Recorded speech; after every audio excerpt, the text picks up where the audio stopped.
Hey, what's up? I'm Lisa Michelle, a longtime film, TV, and theater actor who's teaching you a little bit about self-taping basics. This is like a self-tape 101. You're a new actor or you're new to self-tapes, or maybe you just want a refresher and you want to know what everyone else is doing. I'm going to offer some tips, some equipment help, and maybe a bit of advice.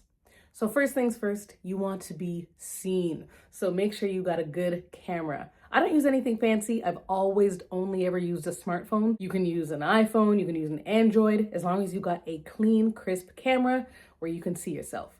You want to make sure you're also shooting in landscape, always. So that is sideways, not portrait, where you're a long, skinny rectangle for Insta Reels. You want to make sure you're landscape. That is the format that self-tapes are most commonly accepted in. Far enough that you can see a bit of a performance and you're not so restricted in your movement, but close enough that you can still see my eyes, see me emoting and all that good stuff. Number two, you want to make sure you're heard well. I just use the audio that is on my phone. I don't use any separate attachments. You're listening to me based on the audio that comes with my phone. That being said, I also make sure my environment is conducive to self-taping when I am self-taping. So I have a family. I might ask them to keep it down while I audition. Oh, shut up! Shut up! Shut up! Why don't you both shut up? Or I'll wait till they're sleeping or not at home.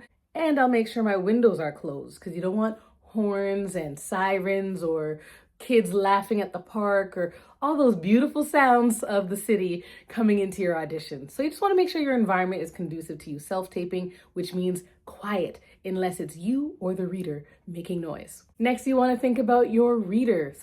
They are probably your spouse, your lover, your friend, your fellow actor, whomever they are. But you do want to make sure your reader is into it. Not too into it. You don't need them overacting or competing with you. Oh no! They're on to me!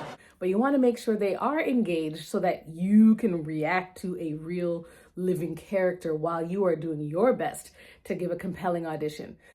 Let's talk about lighting.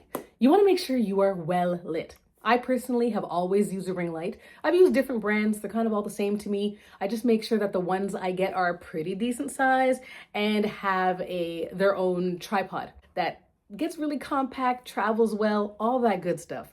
I'll link the one that I use in the description below, but really, like I said, I find them all pretty interchangeable. Use whatever you can get your hands on for a good cost. Now, some people do avoid this step, especially in the beginning when they're self-taping, because they're like, I'll just use the sunlight. I got good light in my place. I personally don't love it. Then you're restricting yourself to only shooting in the daytime or hoping that it's not an overcast day. None of that. You want to be in control and be able to have a really great, beautiful looking, well-lit audition at any time of day, whenever you are going to do your audition. So just invest in a light of some sort. Now, you don't have to wear makeup for your auditions. I wear makeup on a regular basis. I wear makeup for most of my characters, but you do want to make sure you have some sort of translucent powder when you're shooting, because these lights that we're talking about can be hot and make you look a little shinier than you'd like. So just keep a little translucent powder on hand so that you can give yourself a little 1-2 dab, dab, dab, and checking yourself on camera when you do. Let's talk editing. Now, I am no editor. This part used to stress me the heck out. It really doesn't have to. Now I use iMovie to edit my auditions. If you don't have an iPhone, you can use CapCut or InShot. Both are free apps, super easy to use, and a lot of actors use them. Okay, you look good, you sound good, your reader was great, all that good stuff. You're ready to go. You got your self-tape edited and you're ready to send it off to casting or to your agent. What do you use? So a lot of people use WeTransfer. That's becoming less common in the industry. I currently use Smash. My agent put me onto that. It's free. I send pretty large files depending on the audition, and I'm able to send it where it needs to go via email pretty darn easily.